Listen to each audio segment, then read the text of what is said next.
MV 레지나 호엠브이 리지너는 1959년 11월 29일에 한국 해역에서 침몰한 여객선입니다. 이 사고는 한국 해운 역사에서 가장 비극적인 사건 중 하나로 기록되었습니다. 사건 개요. 침몰 일자 1959년 11월 29일 위치 전라남도 여수 앞바다.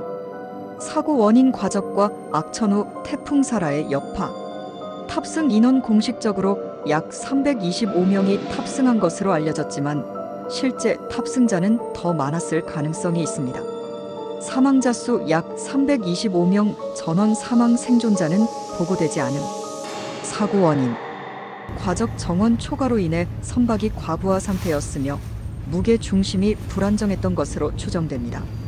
악천후 태풍사라의 여파로 해상에 강한 바람과 높은 파도가 발생해 배의 침몰을 가속화시켰습니다. 안전규정 미비 당시 해운업계의 안전관리 체계가 미흡했고 탑승자 수 관리와 비상대처 능력도 부족했습니다. 여파와 대응.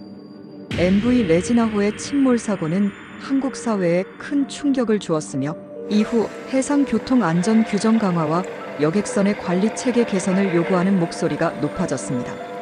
이 사건은 이후 한국 정부와 해운업계가 선박 안전 문제를 개선하는 계기가 되었습니다. 당시의 상황과 관련된 자료는 주로 신문 아카이브나 해양안전연구 자료에서 확인할 수 있습니다.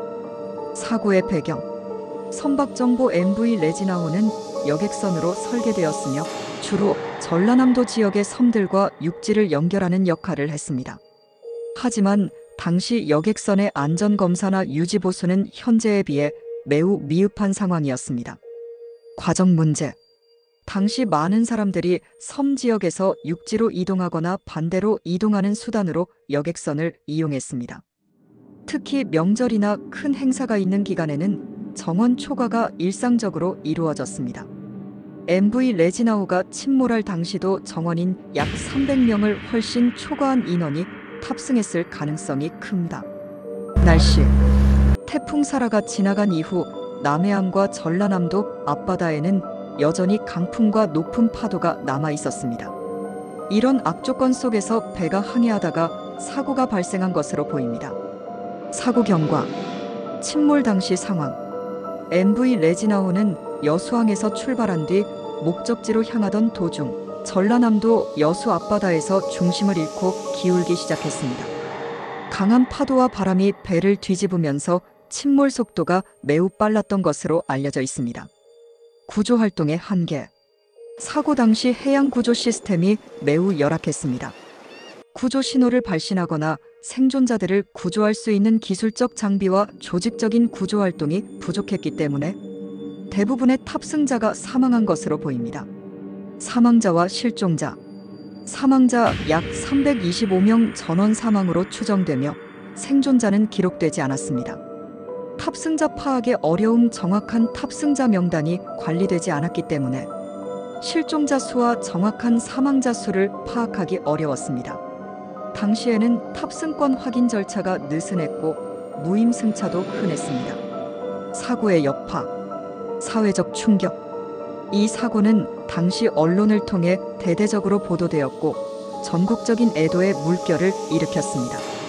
많은 희생자들이 섬 지역 주민들이었던 만큼 지역 사회에 미친 영향도 매우 컸습니다.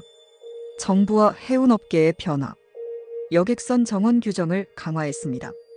선박 검사 및 승객 관리 체계를 개편했습니다. 구조장비와 구명조끼 같은 안전장비의 비치를 의무화했습니다. 해양안전교육. 이후 정부는 해양안전교육과 구조훈련의 필요성을 인식하고 점차적으로 이를 강화했습니다. 역사적 의미. MV 레지나호 사고는 당시 대한민국의 해운 시스템이 얼마나 취약했는지 보여주는 사건으로 이후 여러 해상 사고와 더불어 해운 안전 규정 개선의 계기가 되었습니다. 하지만 여전히 많은 부분이 미흡했으며 이후에도 유사한 사고들이 반복되었습니다. 사고 발생 시 구체적 경과. MV 레지나호는 여수항에서 출발해 고흥으로 향하던 중이었습니다. 사고 당시 여수 앞바다는 태풍의 여파로 인해 강풍과 높은 파도가 지속되고 있었습니다. 출항 당시부터 배는 심각한 과적 상태였으며 화물과 승객이 제대로 분리되지 않고 배치되었습니다. 일부 화물은 갑판 위에 무질서하게 적재되어 있어 배의 균형을 더 어렵게 만들었습니다. 강풍과 파도에 의해 중심을 잃은 배가 크게 기울었고 침몰까지의 시간이 매우 짧아 대피할 여유가 없었던 것으로 보입니다. 사고 당시 구조 활동의 한계, 구조 요청의 실패. MV 레지나호에는 당대의 일반적인 소형 여객선처럼 무선 통신 장비가 제대로 갖춰지지 않았거나 사고 당시 활용되지 못한 것으로 보입니다.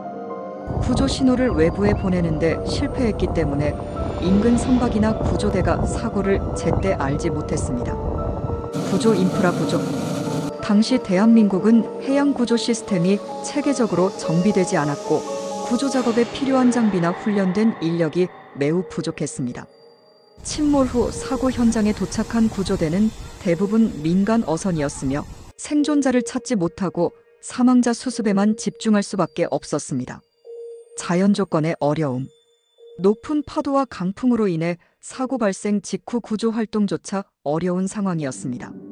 이는 많은 희생자가 발생한 주된 원인 중 하나로 꼽힙니다. 탑승자들의 이야기와 희생자들의 신원. 희생자 대부분이 섬 주민. MV 레지나호는 섬과 육지를 연결하는 주요 여객선이었기 때문에 탑승자 대부분은 여수 및 고흥 지역의 섬 주민이었습니다. 사고로 인해 여러 가족이 한꺼번에 희생되었으며 특히 생계를 위해 육지로 이동하던 어부들과 그들의 가족들이 포함되어 있어 지역사회에 큰 비극으로 남았습니다. 탑승자 명단의 부재. 사고 당시 승선한 인원을 정확히 기록하지 않는 관행이 있었기 때문에 사망자와 실종자 수조차 명확히 집계되지 않았습니다. 이는 이후 사고 수습 과정에서도 혼란을 가중시켰습니다. 사고 이후의 변화와 여파. 1. 해상안전법 강화. MV 레지나호 사고를 계기로 여객선과 화물선의 정원 및 적재 한도 규정이 강화되었습니다. 또한 여객선 운행 시 구명조끼, 비상탈출 장비 등의 비치가 의무화되었습니다. 2. 구조체계 개선. 이 사고를 계기로 대한민국 정부는 해양사고 구조체계를 개선하기 위해 노력했습니다. 이후 해양경찰의 구조 역량 강화와 해양통신체계의 개선이 이루어졌지만 체계적인 시스템을 갖추기까지는 시간이 걸렸습니다. 3. 지역사회의 상처. 희생자 대부분이 섬 주민이었던 만큼 사고는 지역사회에 큰 영향을 미쳤습니다. 여러 마을이 한꺼번에 가족을 잃었고 경제적 어려움과 정신적 충격이 뒤따랐습니다. 오늘날까지도 지역 주민들은 이 사고를 기억하며 희생자들을 추모하고 있습니다. 역사적 의의와 기억. 대한민국 해양안전사고의 전환점. MV 레지나호 사고는 이후 해운업계와 정부가 해양 안전 문제를 인식하고 대응하는 계기가 되었습니다. 추모 활동. 현재 MV 레지나호 사고에 대한 공식적인 추모비나 기념행사는 없는 것으로 보이지만 희생자들의 이야기는 여수와 고흥 지역 주민들 사이에서 구전되고 있습니다. 결론. MV 레지나호 사고는 당시 해양 안전 규정의 부재와 구조 시스템의 미비, 그리고 자연재해의 영향을 동시에 보여주는 사건으로 한국 해운사에서 중요한 교훈을 남겼습니다. 만약 더 구체적인 사항이나 사고의 여파에 대한 연구 자료를 원하시면 알려주세요.